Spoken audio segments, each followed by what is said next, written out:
सार वचन उपदेश शब्द अध्याय शब्द 24वां। धन में बसुरत लगा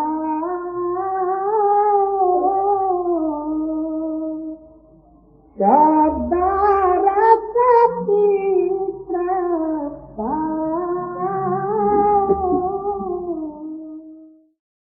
परम संत सदगुरु हजूर राजा स्वामी जी की बात।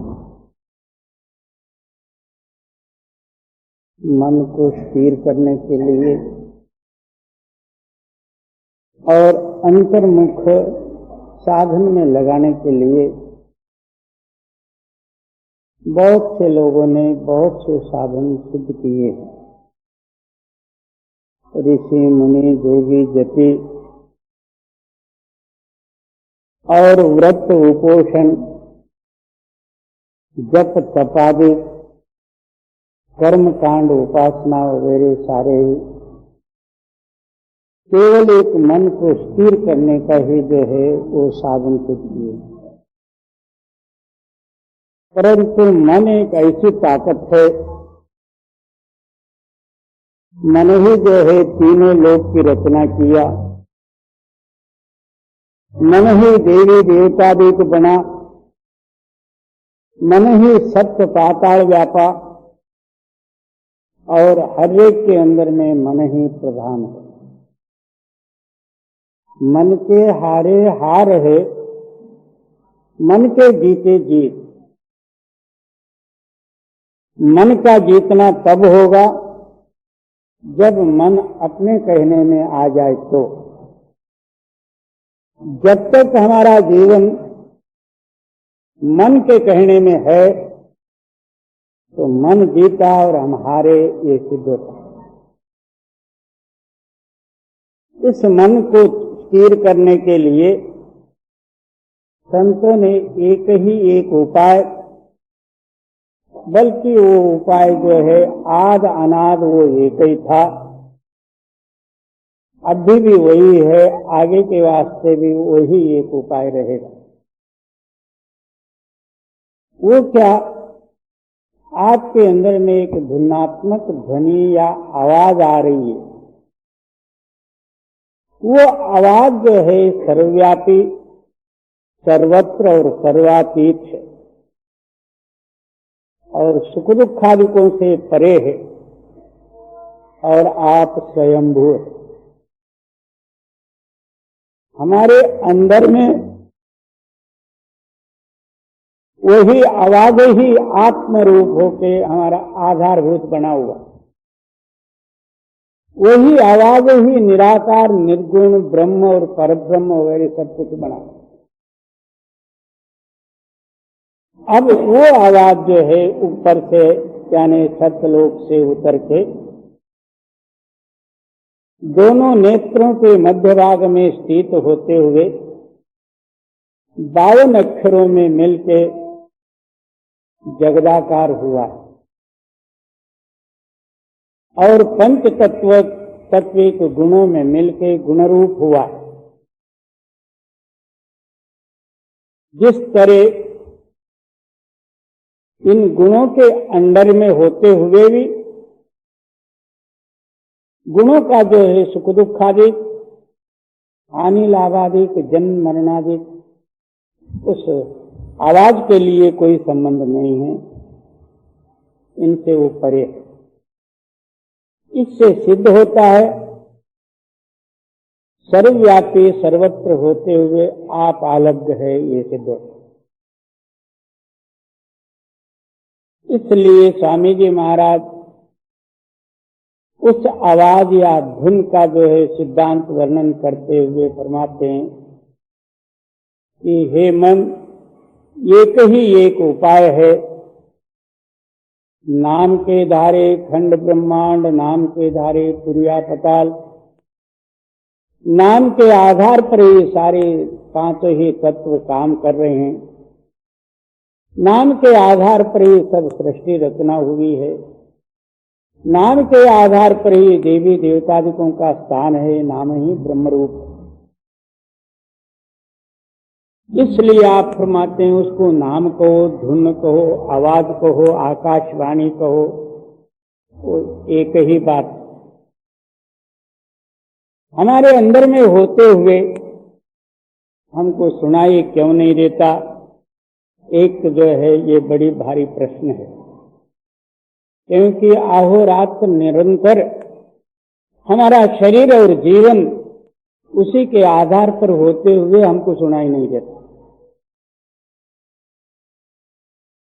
ये ऐसा हुआ है जैसा बगल में बच्चा, शहर में ढंढोरा।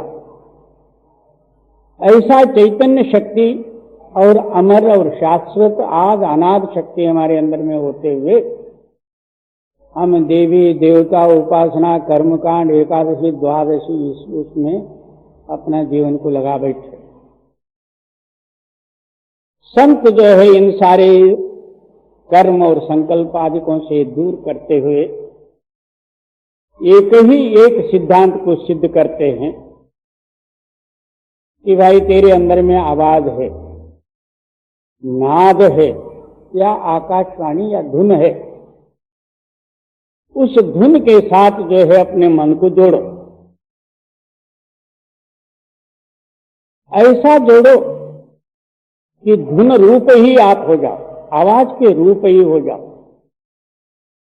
जब तक आप आवाज रूप नहीं होगे तब तक दुनियाई रूप, दुनियाई स्मरण आपके हृदय से दूर नहीं होगा, मैं मेरी दूर नहीं होगी। और इसी तरह जो है अपने को तो पता लगेगा कि मैं तो भक्ति कर रहा हूं, मगर भक्ति का कोई सिद्धांत नहीं है। और धुन में बसुरत लगाओ, शब्द रस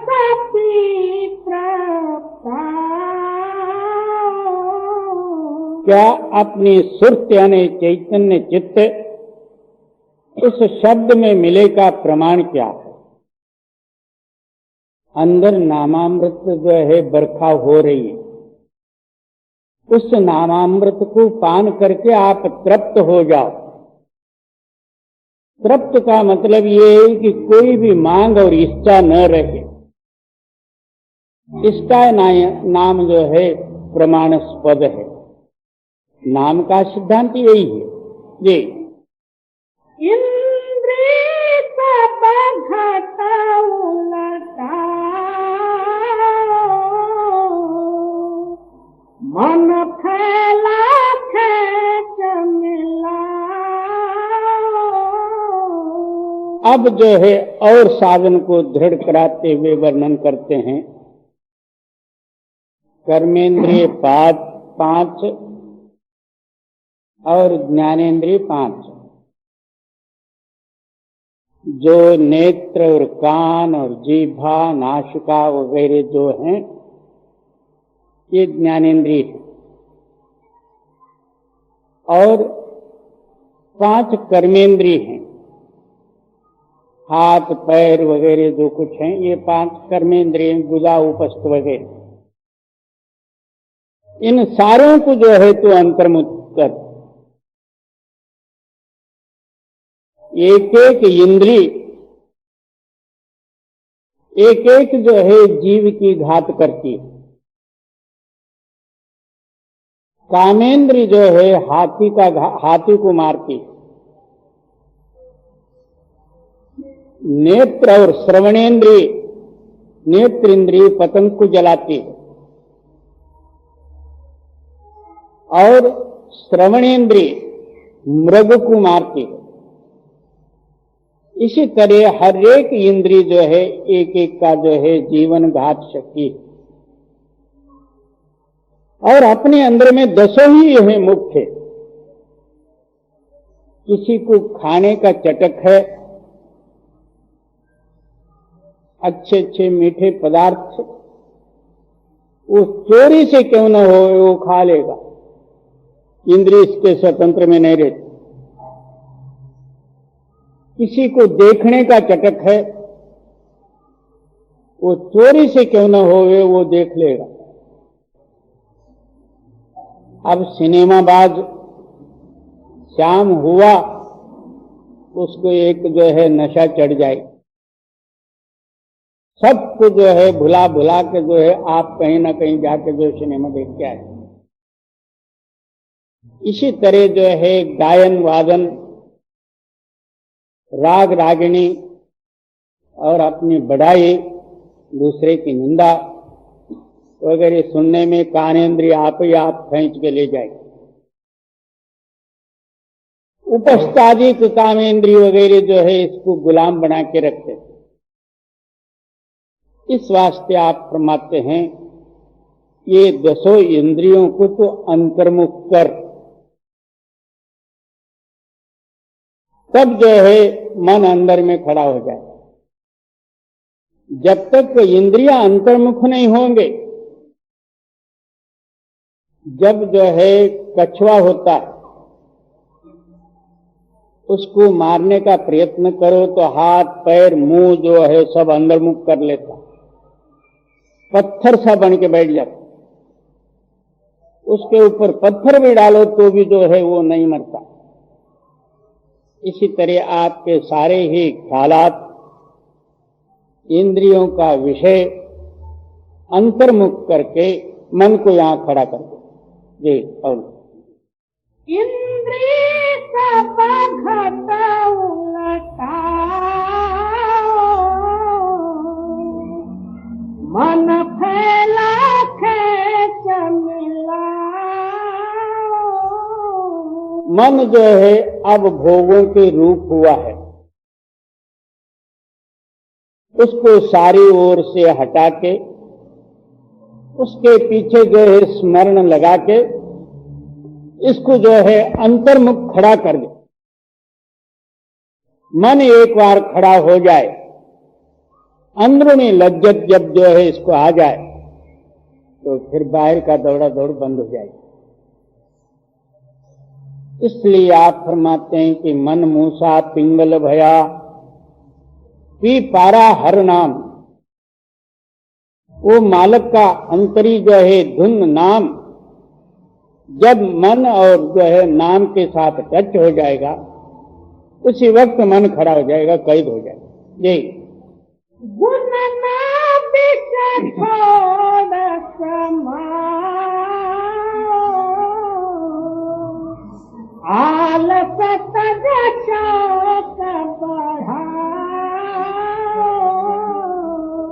साधन की विधि इस तरीके से बतलाते हैं हर कोई जो है इसको समझ सके।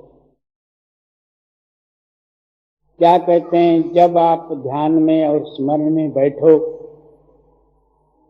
बाहरी जो है गुणानुवाद को सबको त्याग दो और ध्यान में आंखें बंद करके तो हम बैठे, हमारा मन जो है बाहरी जागतिक विषयों का गुणानुवाद करता हो तो फिर अंदर रस कौन लेगा। बाहरी गुणानुवाद को हटाओ तो सारे ही जो है हटाने का प्रयत्न करते हैं,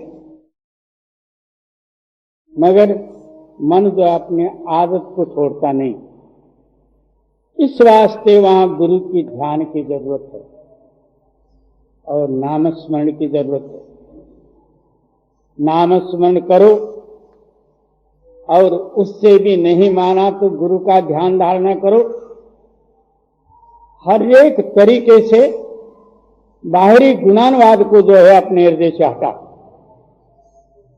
तब जो है मन खड़ा हो जाए। जी। गुण ना बिच छोड़ समाओ, आलस तज शौक बढ़ाओ। अब उसके बाद में दूसरा एक है आलस। आलसी आदमी जो है किसी काम का भी नहीं रहता, ना दुनिया का ना दीन का।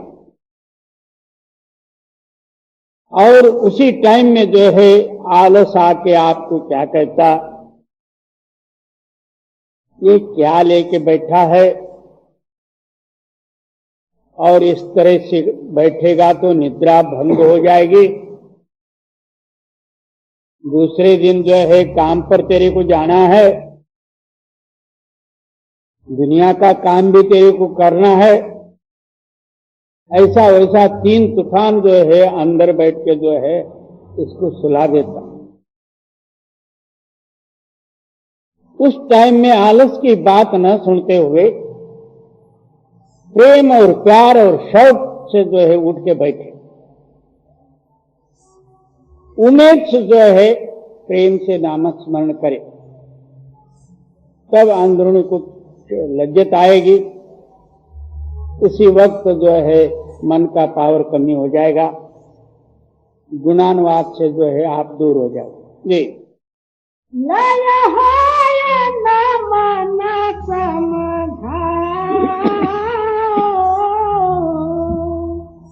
विक्षेप विघन यहाँ दूर करा।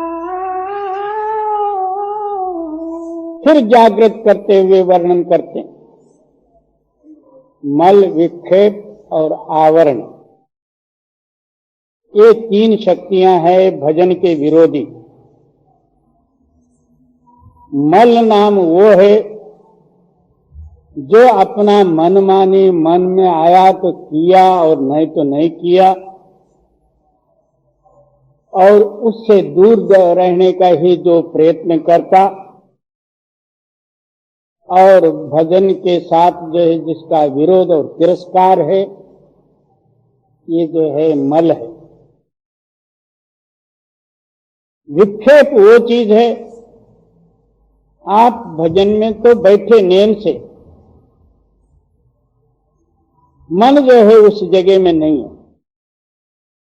आप नामस्मरण करना चाहते हो, मन जो है दुनिया का स्मरण ला ला के सामने रखता, कोई झगड़े, टंटे, चोरी, यारी, ठगी वगैरह हर एक जो है बातों का जो दुनिया एक ख्याल जो है आपके सामने रखेगा, ये विक्षेप है। और दूसरा जो है आवरण है, क्या वो नींद भी नहीं और जागृति भी नहीं,